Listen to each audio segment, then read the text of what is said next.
بار دیگر سالگرد ارتحالیدن حضرت امام فرا رسیده و بنده با ذکر خاطراتی از ایشون قصد دارم روی این موضوع تاکید کنم که بنده خیلی با امام رفیق بودم.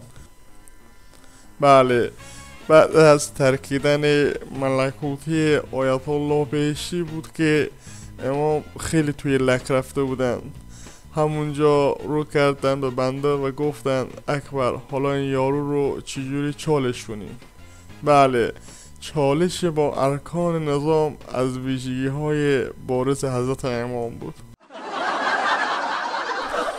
یک روز بنده وارد اتاق امام شدم و دیدم ایشون کش شلوارشو در آوردن و دارن با اون کشور میرن.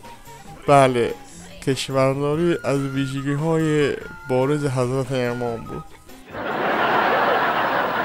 روزی خدمت امام رسیدم و امام فرمودن که اکبر بیا یه دست تخت نرد بزنیم. بنده عرض کردم امامو بنده وقت ندارم و امام فرمودن اکبر جان من بازی کن دیگه. بله، بازی با جان آدم ها از صفات برجسته حضرت امام بود.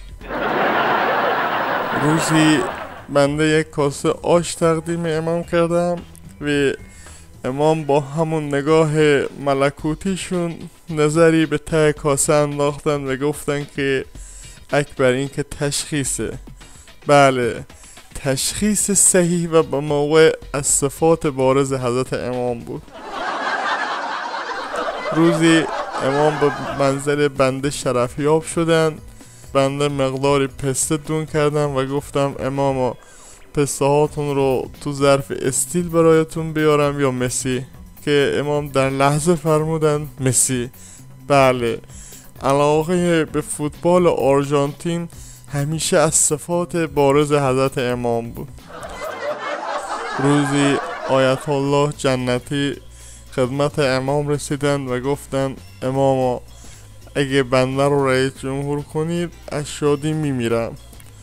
بله، امام هم جنتی رو رئیس جمهور نکرد تا از شادی نمیره.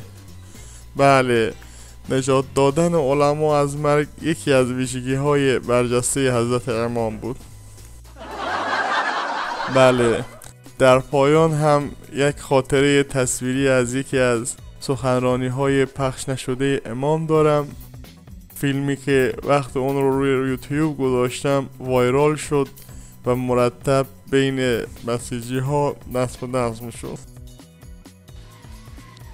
اینها میخوان که اونایی که برای اسلام دارن خدمت میکنن اینها را یکی یکی خلع اصلاح کنن،